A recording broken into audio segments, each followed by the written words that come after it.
En treballar amb documents amb moltíssimes dades és molt fàcil sense voler esborrar alguna dada.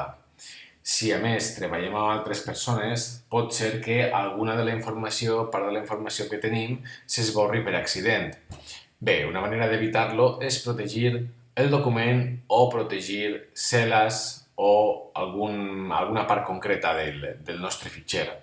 Com ho podem fer? Bé, des d'aquí, des del menú d'eines, de tools, començarem, per exemple, protegint el que és el full de càlcul complet. Si jo faig clic aquí, primer em demanarà una contrasenya. Si la deixem en blanc, podem protegir-lo i desprotegir-lo lliurement només entrant al menú eines. Però anem a començar, per exemple, posant una contrasenya senzilla,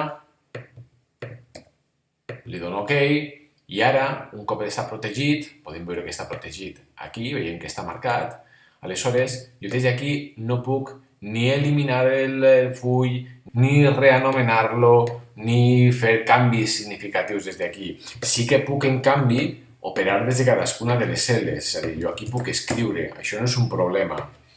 Però el que és l'estructura general de les dades, no puc modificar-les. Si el que vull fer és això, és a dir, protegir el contingut de les cel·les pròpiament dites, he de fer-lo des d'un altre lloc. Vaig a treure la protecció, recordem que he posat una contrasenya, per treure la protecció he posat la mateixa contrasenya, ara ja està desprotegit, i ara anem a protegir el document. Bé, faig clic aquí, i veiem aquí diferents opcions, ara anirem explicant una rere l'altra. Primer, com sempre, es demana una contrasenya.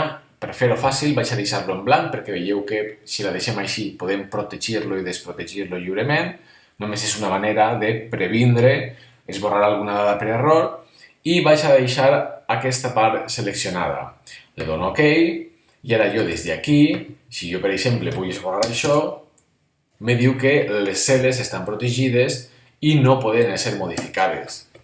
Si, per exemple, m'agradaria que part del contingut d'aquest full sí que pogués ser modificat, aleshores el que puc fer des d'aquí és, per exemple, posem per cas que jo aquestes dades sí que m'agradaria que es poguessin modificar.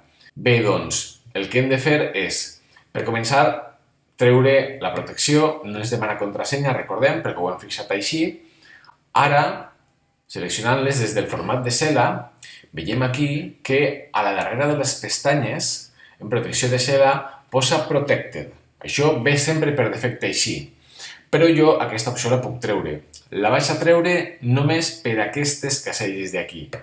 Clico, li dono OK, i ara ja puc vindre, protegir el full, no vaig a posar contrasenya una altra volta, le clico OK i ara, si vinc aquí, no el puc modificar, però si vinc aquí, sí que el puc modificar tranquil·lament, sí que me'l permet. Vaig a treure la protecció una altra vegada, no hem posat contrasenya, ja sabem, per això es permet protegir i desprotegir així sense demanar-la. I ara anem a posar per cas que no només m'agradaria protegir el contingut, sinó que a més no m'agradaria ni tan sols que es veiessin les fórmules, que no m'agradaria que l'usuari que la faci servir ni tan sols pugui anar clicant i seleccionant cadascuna de les cel·les. Bé, doncs el que he de fer és des d'aquí, des de Tools, en Protect Sheet, no vaig a posar aquí res, cap contrasenya, i aquí el que vaig a fer és desmarcar això. I vaig a dir, me posa permetre que altres usuaris d'aquest full puguin seleccionar les cel·les protegides i les desprotegides. Vaig a dir, per exemple, que les que estan protegides, que recordem que són totes tret d'aquestes d'aquí, que li he tret l'opció, vaig a dir que aquestes cel·les protegides l'usuari no les pugui seleccionar. Li dono OK i aleshores jo no puc fer clic aquí. Sí, en canvi, que puc fer clic en aquestes que no estaven protegides.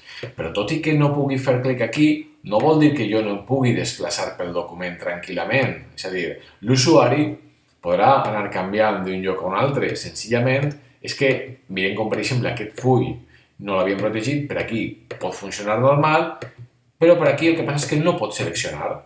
sí que pots seleccionar les que no estaven protegides.